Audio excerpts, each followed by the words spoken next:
You ask Tiger to calculate. This deals with the order of operations.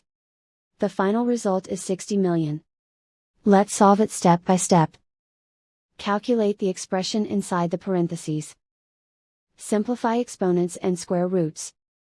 10 to the power of 5 equals 1,000,000. Perform any multiplication or division, from left to right.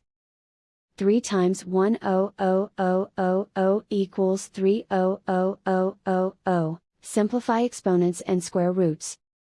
10 to the power of 2 equals 100. Perform any multiplication or division, from left to right. 2 times 100 equals 200. 300,000 times 200 equals 6,000,000, and so the final result is 60 million.